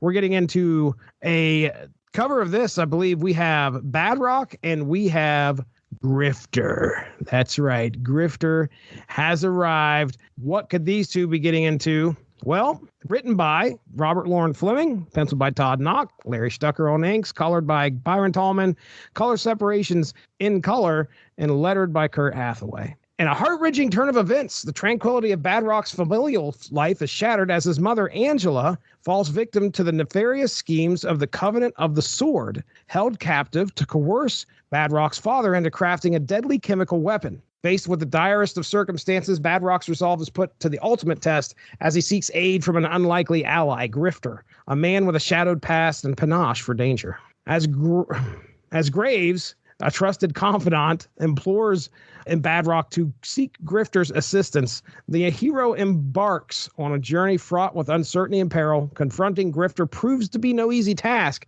his initial reluctance giving way to a fierce determination upon glimpsing a photograph of Badrock's beloved mother. United by a common cause, Badrock and Grifter embark on a covert mission to the heart of Mecca, the clandestine operation fraught with danger and deception. Despite Grifter's skepticism regarding Badrock's readiness for the task at hand, he finds himself begrudgingly impressed by the young hero's resourcefulness and strategic acumen. Disguised amid the bustling streets of Mecca, Badrock and Grifter navigate the treacherous labyrinth city, inching ever closer to the clandestine lair of the kidnappers. Yet in the whirlwind of uncertainty, a poignant revelation emerges for the reader. A flashback that Grifter has, unveiling his deeply intertwined history with Badrock's mother, a love thwarted by the shadows of secrecy and mistrust. As the present-day drama unfolds in a flurry of action and emotion, Badrock's fury ignites as he confronts the kidnappers, his desperate plea for his mother's release met with a hail of laser fire. In a moment of reckoning, Badrock's valiant efforts inadvertently lead to his mother's perilous fall, her life hanging in the balance as she teeters on the edge of oblivion. In a breathtaking display of heroism, Grifter swoops in to save the day, his true identity unveiled in a heartwarming reunion that transcends the confines of secrecy and betrayal. As mother and son embrace, Angela soon removes Grifter's mask, knowing that Cole Cash's face lie underneath. As Angela embraces Cole, Badrock begins to realize the pair knew each other, and there may have been more than a friendship between the two. All right. May have been. Ma! He fucking proposed to her. Ma! What are you doing, Ma? Oh, Oh, it's a great ending. now we got a slappy rappy. Issue 6, written by Jim Valentino. I wonder who could be possibly showing up in this issue. Penciled by Todd Knox. It's Normal Man. It's Normal Man, guys. Sorry to spoil it, but it's Normal Man. It might be the Alliance. All right. This issue actually does have the craziest cameo, but you only see it in a quarter of that double-page spread, and it's the characters from 1963. Right. Inked by Steve Montano, Danny Meeke, Larry Stucker, colored by Byron Tallman, Donald Skinner, Laura Rode, lettered by Kurt Hathaway, and color separations in color. All right, in our final issue, the climactic finale of the series, a stage is set for a fateful encounter as Shadowhawk, guys. Shadowhawk, grappling with the specter of his... Can I try this? I want to do this real quick. I want to see if I can do this without missing the main point here. All right. So, beloved urban vigilante Shadowhawk appears randomly in Youngblood headquarters after bouncing around the time and space continuum of the Image shared universe, looking for a cure for HIV, which was given to him in his origin story, and he is being shot around on this odyssey by Trencher's metaphysical AI partner thing. He then asks Badrock if Youngblood has the cure for HIV. Badrock says, I don't think so, but I drank a magic serum that turned me into an 8-foot-tall rock monster. If you did that too, it would probably cure your HIV. And then eventually they end up fighting a bunch of supervillains. And I cannot believe I have to say this about a comic from 1994. Shadowhawk's HIV is not cured by a bunch of Rob Liefeld characters. He then returns to his own ongoing series where, I kid you not, he dies. He dies almost immediately after this book. Oh, yes, sorry. I skipped over an issue with Spawn where Spawn, the literal incarnation of a soldier from hell, also cannot cure the HIV virus. Yeah, that's Remember perfect. when they tried to put him in the Spartan body? Yes. He was like, no. This is wild. This is insane. Right. I think I jumped on board for some of the very early issues of Shadowhawk, but I didn't stick around. So I don't know what happened afterwards, but clearly it was a lot, because there is a lot of shit that when he does that. What is it? Takes him a page where he's talking about, okay, how did I end up here? Double page spread. Yeah. It's fucking shit, bam, man. Bam. And then it gets even wilder, because at some point in this, he says something about, I was attacked, I was infected, and my life fell apart, and then something guided me to want to become Shadowhawk. After all of this is done, you find out that on top of everything else, Shadowhawk is a legacy character. Right, Yeah. dude? That, like, Because that's who he goes and talks to in 1960. When he Shadowhawk. and the characters of 1963. Yeah. And then there's that one Legends of Shadowhawk where there's Cowboy Shadowhawk and shit. Wow. Well, if you read the first one, what's another thing about Shadowhawk? Is the first miniseries was like, who is Shadowhawk? Yeah. What was the big reveal? And then the big reveal is that he's a black guy, Paul Johnson, right? Or John Stone? John Stone, yeah. John Stone, that's right. But then the second reveal, it's that he has AIDS, he has HIV. And all of a sudden you're like, so is every one of these miniseries going to have some big reveal? And eventually he drops the miniseries thing anyway, which makes it more confusing. So now all of a sudden there's Shadowhawk 19 or what the fuck ever. Yeah. But I remember that first issue of Shadowhawk. Oh, it's crazy. Sleek. Yeah. People could not stop talking about it at school. I remember this one guy carried it around all fucking day. Cover, and he would just get it out and look at it sometimes and show me. I'm like, yeah. Yeah. I love that book. I love Shadowhawk. I thought he had a great name. I thought he had a great look. Great look. I love the fact that he was Batman crossed with the Punisher. Again, I don't think at the young age I picked up on all the HIV stuff. I really don't think I got that. I knew, again, he had action figures from McFarlane. He looked cool. I think I had a bunch of stickers with him. I really liked the character. I thought it was a great design. But yeah, you actually go back and you read all of this stuff. And again, Dean mentioned this before, but it's Valentino. There's a lot of thought here. There's a lot of use in our medium. He's not just throwing this stuff out for shock value or something. This is a wildly well-developed story. Yeah. When you consider how it starts out with a guy he breaks criminals' spines. Right. Yeah. And then all of a Right. sudden he was once a cowboy. It's true. It's true. So Jesse, I didn't mean to step on you. I Nope. just issue I feel 6 like you is did so it. I feel wild. You like did it. I'm not reading anything else here. I think that was a perfect synopsis of what happened. It's in 6. so Let's start wild. we can start with Jesse. Well, Jesse, what are your thoughts on this? Yeah, issue? what do you think, Jesse? Tell us. Yeah, so these 3 issues, man. Okay, I want to say that as far as the weakest of the bunch, I'll go ahead and give that to issue 4. I love Cyberforce. I love that we got velocity in this thing, but there is a real, unless I was missing pages, which could very well happen, but I really didn't understand how velocity came to and you guys are here to help me work through this, okay? I didn't understand how velocity came to like, hey, I'm tired of dealing with these shitheads at Cyberforce. I want to go where I can have some fun. She goes off to hang out with Badrock and they get attacked. They have a conversation, which they don't even finish, really. Right. As far as I can tell, it gets started, and then the shock troops show up, and then we have this weird sub-story with this guy and his kid. And It's disjointed. it really had me, okay, I need another 5 pages here, because I wanted something more from this. Or you cut the whole, I don't know. I think one of the things about the velocity going to see Badrock is one of the big misconceptions of Youngblood is people are like, oh, Rob Liefeld just did X-Force or the X-Men. It's actually more of his take on the Avengers. They're an official super team. They're celebrities. They're government sponsored. And it's not, I don't even think it's necessarily a take on the Avengers so much. It's Avengers next level, because if you had a government super team that was doing these big time missions, the government would also have all these sub-agencies that would engage in subterfuge and bullshit against these guys if they went wrong. You'd have an away team to do dirty work overseas, et cetera, et cetera. But Cyberforce is decidedly more of an X-Men pastiche. Right. So if you think about the way the universe works, yeah, people aren't sure what they think about Cyberforce because they're mutant cyborgs and they're all dark and cloaky. But Badrock's on Entertainment Tonight. Like Shaft was just on Cigar Aficionado magazine. Vogue is a supermodel. So it's kind of more like that. So I think that's why she's like, seems a lot more fun over here.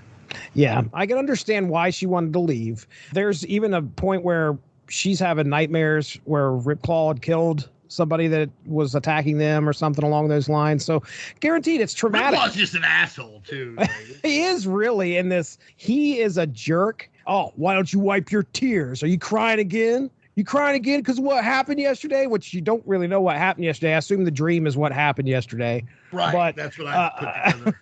But yeah, and I don't know. I didn't get the payoff. I didn't understand why she made the choice that she did. I didn't understand how that battle made her go, oh, things are definitely better over there where I can get yelled at by a fucking Indian with knives for hands. Native American. Thank you very much. Wow, that's the best description of it. Wow, that was good. So I did not get the payoff there at all. But regardless, hey, it was Velocity showed up and hung out with Badrock for a few. I think it was a combination of the guy's heroism himself and Badrock and her and trying to save her and everything. She's like, sometimes it's you make choices and it can be him or you, and maybe I'll have to make a choice to save somebody at some point, and that's what we're really doing here. Okay. But I had to put a lot of that together myself. Yeah. It's not even really pointed at. It's kind of I think there's the slimmest bit of subtext there. Right. Issue 5 was a lot of fun. We've got Grifter, we've got Badrock, we've got a love story that happened between Grifter and Badrock's mom, Angela. I love how this story actually continues, or at least is referred to. I sent you guys pictures from the Grifter Badrock series where apparently I was reading up a little bit. I haven't read those 2 issues, but I assume this was a series that was going to get completed and never did. But yes, their adventures continue. But it's kind of funny to watch Grifter give Badrock a lot of shit, and then Badrock actually, hey, no, I know a couple things. I may be a young kid, but Grifter can't stand him. Well, I think the thing is Grifter's like, you're being dumb, but it's actually Grifter who's being dumb. Right. Grifter is doing Grifter things. Badrock should do Badrock things. There's no advantage. Like, Badrock, sneak around here. He weighs 5 tons and he's a giant goddamn granite creature. That was so you funny. You can hear him from 5 miles away. He's not sneaking around anything. Fucking like it would be, you ever see those parades from the Soviet Union or China where they have their nuclear missiles all on the truck? Oh, yeah. It'd be throwing a washcloth on one of them. Here, now he can sneak through here. No one will know what's going on here. What are you talking about, Grifter? He should just make the big entrance, and you should do more clandestine stuff and sneak around and all that kind of stuff. Calm down, Grifter. Exactly. You're the dumb one here, not the kid. Damn. Yeah. The second panel, or maybe it was even third, or something like that. But anyway, he's like, yeah, we're on a covert mission. I'm like, Badrock and covert does not go together well. And sure enough, he's walking around disguised as, I think Grifter calls him the ugliest woman ever, which is hilarious. But anyway, it was a good story. I love some Cold Cash. I love me some Badrock, so I'm all right. And yeah, go ahead, Darry. I was just gonna say, I read the whole issue as parody, because you guys are right. You don't take Badrock on a covert mission, right? That's the whole thing. Even when it's opening, he's like falling, and then the parachute gets shot, and he makes a big deal out of it. He doesn't need the parachute. He'd be fine without the parachute. He just thought it was fun. Yeah, the whole thing is Grifter clearly realizes, I almost married your mom, which means you wouldn't exist. That's really weird. I have to make sure she gets out okay.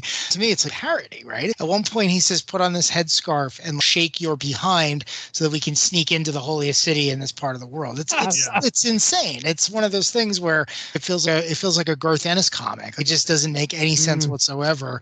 And forget him. Grifter is sneaking with like laser guns, a green trench coat, right. his red face mask in the middle of the desert. Yeah, it's not a covert. He's telling a little kid, we're going on a covert mission, guys. We're playing James Bond. But the kid's invincible. These mooks I've taken out 100 different times, and as long as no one's a Damonite, I'm pretty sure we're going to get this girl back. So I just read the whole thing as a parody, but I also loved it because if you read Wildcats, you constantly see Grifter screwing up because he's the least powerful person on the entire team. But here, it's no, he's as cool and as badass and as sleek as he wants to be. He's Wolverine, Batman, and the world's greatest secret agent. And it's great to see the kid bite into it. And it's like, yeah, I'm going on a mission. And then it's just, no, you're a distraction, dude. You're a good distraction. Well, yeah, something to shoot at. Casual Islamophobia in this comic. It's, first off, putting it under Mecca is kind of bad already. But at one point, their Westerners aren't allowed in Mecca.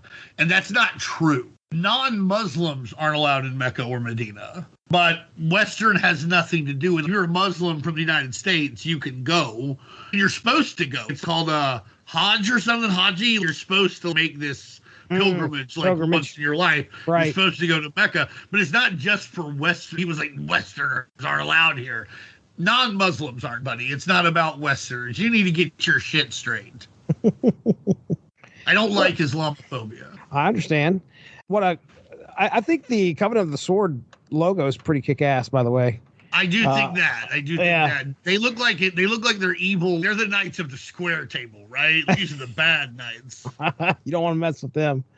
And yeah, we already talked about issue 6 a little bit and how insane that is with Shadowhawk showing up with this crazy intent. But what's really neat is the fact that we allow a continuing storyline to get another chapter in this series, and then it goes elsewhere. So I appreciate it for that. That's pretty. Sure. I always think about the Avengers Defenders War. Something that picks up. Darry was saying sometimes you can have a storyline. If you're in a team up book, you can have a storyline from other issues bleed over into here. And I thought that was pretty neat too. Yeah.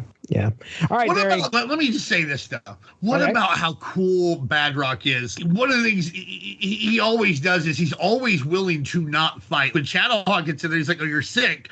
Well, here, have a seat. Tell me what's going on. They sit down and talk. Let's talk about it then. You wouldn't be busted in here for no reason."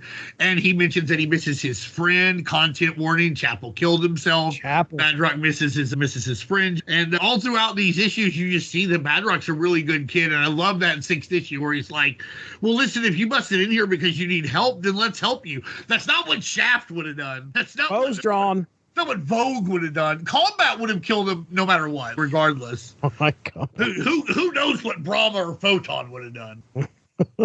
All right, Darry. Right. You're up, Darry. What do you think of the 3 issues, man?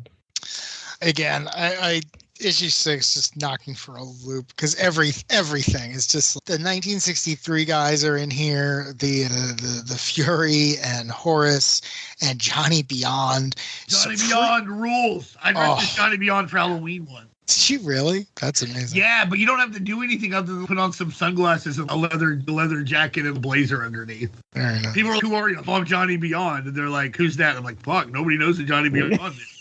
No one. Well, yeah, why the fuck would they use it one comic book one time? Did a couple others, obviously, but those are the best costumes, though, in my opinion. So yeah, I was happy to see him here. This whole issue is freaking wild because it's like you could do this in a way where it wasn't literally HIV, right? You could have been, I have an incurable disease. I don't know. I want to be able to, you guys have super science. You all have superpowers. One of you is an alien. Can someone here help me do this? But they're just straight up, nope. I have HIV, the same HIV on the news, the same HIV that Chapel had, except his was injected by the government, not a bunch of mobsters. I'm not actually 100% sure. We're just walking around with HIV. I don't feel like they have it, but they just have a syringe of it. They're like, hey, this is what we're going to do. But again, it's as heavy-handed as it is. It's not bad because it does 2 things I really like. One, it gives this character an arc. Paul Johnstone existed as Shadowhawk only for that year and a half, but that's a hell of a year and a half for him. Valentino clearly had a plan. He turns him into a legacy character so he can tell other stories, but he's a 90s character. He's, I'm going to tell you something about the nature of being a superhero that I'm going to have this guy check out. And the other thing he does is Valentino loves the Image shared universe, right? He has this character go everywhere and meet everyone, and he gets the most mileage out of it. And I think that's great. I think he really appreciates the narrative and storytelling strengths of this. No surprise, the guy did some great work over in Marvel, even when his characters were 1,000 years in the future. So I enjoyed it. It was a wild ride. It was certainly a product of its times, but I don't mean that in a negative way. I got to give it up to that Grifter issue, though. I love Wildcats. I love everything from Wildstorm. From page 1, that entire issue is again, it's just, I just think it's funny. I can't believe we even got it. And what was the other one? It was 4. Just 4 was Velocity. Oh, your Cyberforce, your Cyberforce. So I was not confused. I may have read it wrong, though, because you have listened to you guys talk. I think I misunderstood. I thought she ran away because she saw Ripclaw kill a guy and she just needed to cool off. I thought it was her way of saying Cyberforce is my family. I'm Jubilee. I'm Shadowcat. I'm always going to go back to the X-Mansion, but I got to get out of here. I got to cool off a little bit. And then seeing that Badrock and Youngblood, their day was no less insane, where this guy dies and he's begging Badrock to carry on his lie on his behalf. I just thought it was her way of saying, oh no, I've chosen this life. It's going to be insane no matter what. And at least if I go back to Cyberforce, I know they have my back, even if Ripclaw can occasionally be an absolute crazy person. So that's how I read it. I don't know if that's accurate. That makes sense. Yeah. But again, this whole series was great. You really absolutely get your money's worth. If I had known about it at the time, I definitely would have bought it. It's a great cross section. Not too long ago, we read Mars Attacks Image, where you got to see a similar vibe of all the Image characters coming together. It's published a few years after this, and you get to see a similar thing where, okay, what happens when you really understand that all these characters exist in the same place, and what do they do? And of course, in that story, it's the inverse of Badrock and Co., because in there, all the Rob Liefeld characters are killed off because he has left the company, as opposed to here, where they are front and center, and Youngblood is, as Dean mentioned, the premier government-backed super team. So I enjoyed it. It took me back, and really, I want a Badrock series. I want it right now. I want Skybound or someone to just put it out and let me buy that. I'd buy it. Yeah. What about the Joe Casey Image series that's coming out soon, right? No. It's called Blood Squad 7 or something, and it's going to be about like a 90s Image superhero team from the Image universe that disappeared and has shown up today. That's awesome. I would definitely get that. You suggested Local Man on an earlier episode, and I went out and I got it, and it was probably the book of the year. And it's got that same feel. It's the main character is someone who was on, they're not called Youngblood, but someone who was on a very similar team to Youngblood and washed out for a complicated series of reasons you discover over the course of the series. And he reflects on that time and how everyone remembers him and how his old allies and enemies keep coming back. And it's great. It's heartfelt, and it very much embraces its 90s nostalgia. So it's another great book. That's lovely. Yeah, I've got to catch up. I've got like 2 more to read. I'm behind a little bit on Local Man. It's one of the only books I pick up floppies of. Everything else is trade, baby. Yeah, it really does well too. It's one of those books where it's written for the issues and not for the trade. At least that's how it feels to me. They got one-off issues where one's a parody of Deathmate, one's a parody of Bad Girl art from the time. They really use the medium well. So it definitely it's worth adding it to a pull list. All right, Dean, tell me about these 3 issues. There's not much more we can possibly say. It's fun to see Velocity show up. I think Darry was probably right. Maybe I was reading too much into that. But I mean, she's young and also he's young, so I think that's another reason why she seeks him out. Maybe this could possibly be better. The grifter issue, other than the Islamophobia, it's a lot of fun. It's always, anytime you get an odd couple team up, this is great. Like, this is Gambit Thing or Wolverine Spider-Man, where it's, you fucking idiot or whatever. And Grifter does all kinds of like dumbass spy superhero shit where he's like, I'm using the kick to slow down my descent. How would that even work? Not in a fucking million years. Right. Oh, I don't want to fall so fast. Let me just shoot my gun downwards. I mean, in a perfect circle, mind you. And I'm not talking about Maynard's band that isn't Tool. I'm talking about a perfect circle. They shot right through there, and it was all part of the plan, too. All part of the plan. Yep. I love Shadowhawk. I've actually meant for us to read the first Shadowhawk mini forever because it's just, I don't know. At first, that first Shadowhawk mini has this very interesting, almost diametrically opposed feel to the rest of the Image universe at the time. Cyberforce and Wildcats and Spawn and maybe not Savage Dragon, but Wetworks and Youngblood, they were all slick, very slick. Shadowhawk's not very slick, and I mean that positively. It feels, when you read it, you get immersed in the world. Even the lettering feels rough and jittery, and everything's not quite right in this seedy part of town. So I really, really love Shadowhawk and always have, and great visual. In fact, somebody posted something the other day on my Facebook page.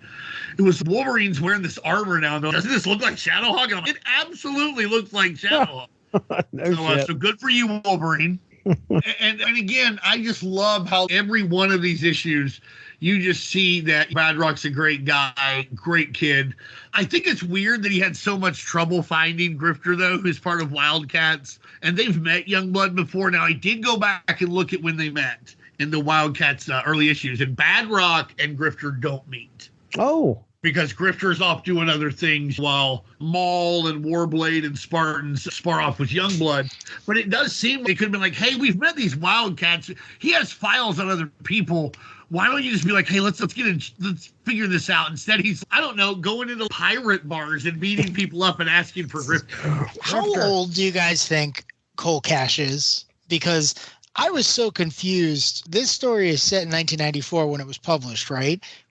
Badrock is 17 or something. I think he's 14, 15 years old. All right, so let's say he's 15, right? So at the very earliest, the engagement could have taken place was 16 years ago, right? So that puts it in the late 70s. How old do we think the Grifter is supposed to be at that point? Is he 18 when he gets engaged? Like, that's the only thing that confused me, because later on, they do make a couple of comments about him being older than he should be because of nonsense he went through in Team 7 to give him the Nick Fury vibe. But none of that's continuity yet. Here, he's just this badass soldier of fortune. So I was just curious about that. Did you guys have any thoughts? This story seems to age him up a lot. Yeah, it does. But I knew about that. I knew he was kind of a Wolverine Gambit, I've been around a while, and we've got some mumbo jumbo to explain it, Nick Fury type thing. So I didn't really think much about it.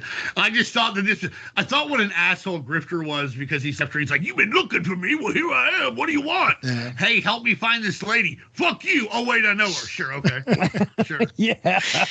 It was funny too, because I had to help you with a kidnapping victim that I don't personally know. That I too, because again, when you look at it from, I said he was an asshole. Yeah, okay, but I too, because from Badrock's perspective, it's have to find this mystery man who wears a red mask that couldn't possibly help him in anything he does. But from Grifter's point of view, it's like, no, I have to kill people who may or may not have been possessed by aliens, and only my teammate knows the difference, and one of them might be the vice president. So he is very, very busy dealing with the plot of They Live to run off to the Middle East and rescue this person. So I thought that was, again, just a really good use of the character, of how different, they're both superheroes, but they don't exactly sit down and swap all their personal details. Badrock's like, why wouldn't you help me with this? And Grifter's like, you don't understand. We've been invaded, and I'm the only one who knows about it. So let me tell you something, Badrock. Your team's not very covert. I appreciate your action, but I'm a covert action team, guys.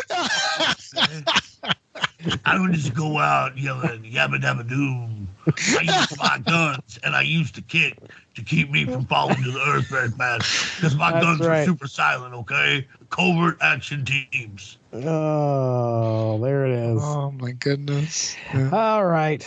Well, we should ask Grifter's opinion on more stuff. Darry and I'll just do that impression. They should bring back Puddin' Pops. I miss them. But for that's real, going to be... goddamn. That's going to be our next bonus episode. When Jesse needs some content, he's going to come up with some comments and be like, all right, we need to ask Grifter's opinion. I have legitimately read every Grifter comic ever. So I'm down. Wow. I am down to do this one. I wish we'd have seen his Robin cycle in this one. Oh, yeah, that thing. Oh, my goodness. I call it his Robin. It looks like a Robin cycle, but it's or an Akira bike. It's also could be. I was going to say, I always felt like it was an Akira bike with the way Jim Lee drew it, but yeah, I know what you mean. Kind of a combo of the two. Yeah. It's Tim Drake, Akira. Another book I would read quite happily. I would, absolutely. We have reached the end. Here it is. We've done all 6 issues of Badrock and Company. Let's go ahead and get into plugs. Dean Compton, tell them all about the Unspoken Decade. All right, celebrating 10 years over the UnspokenDecade.com. And we're over the Facebook page, posting lots of stuff every day for people to talk about and comment on. I posted something today that now 1 million people have told me how much they don't like Todd McFarlane. So that's pretty neat. So go over there and yap a lap about whatever you feel. Be respectful. But we're welcoming those opinions over at the Facebook page. And check out sbcomics.com. Matthew Price and Annette Price are willing to sell you some comic books. So you can check them out on Facebook and at sbcomics.com. Always giving them a plug. Got the shirt on right now, but you can't see it. So I'm giving you that audio style. Yeah. Hey, listen, on the Unspoken Issues podcast here, we talk about 90s comics. You can hear a recent episode that dropped back on Valentine's Day where myself, Dean Compton, and Emily Scott got together and talked about the Marvel Valentine special that came out. I think it was 97. 1997. So it was a lot of fun. We had, I think, 5 different stories in there that kind of focused on loving one another, and also some great messages as well in some of those. So check that out. That was a fun one. Also, the Source Material Comics podcast just dropped an episode today as we record. Me and Mark Radlich got together and talked about Batman GCPD 1 through 4. I think that was from 96, I want to say. Maybe 96, 98. I can't remember. But anyway, that was 4 issues of showing off some of the fun stuff that Harvey Bullock gets into. Renee Montoya gets kidnapped. We get, Harvey Bullock and Renee Montoya separate for a few. They're no longer partners. Harvey gets a new partner, a guy by the name of Soong, I believe. It's a lot of fun. So if you get a chance, check that out. And upcoming, well, I'll probably be in the archive because depending on when this airs, I will be over on the MCU's Bleeding Edge talking DC Comics, which doesn't make a whole lot of sense. But regardless, I'm going to be over there with those guys hanging out on their YouTube channel. And we're going to be talking the movie Superman versus the Elite. So that should be a lot of fun. Well, that being said, I think it's time for us to get out of here. So that's Dean Compton. There's Darry Wade. I'm Jesse Starcher. Have a good one. Bye-bye. Thanks for joining us. Unspoken Issues is part of the UnspokenDecade.com, the home for 90s comics, blogs, and podcasts. Unspoken Issues also has a Facebook group you can join if you are interested. Just search the Unspoken Issues podcast and request to join. All of this would not be possible without W2Mnet.com, so make sure to seek them out for more podcasts. If you enjoyed what you heard today, please feel free to share, and we look forward to entertaining you again soon.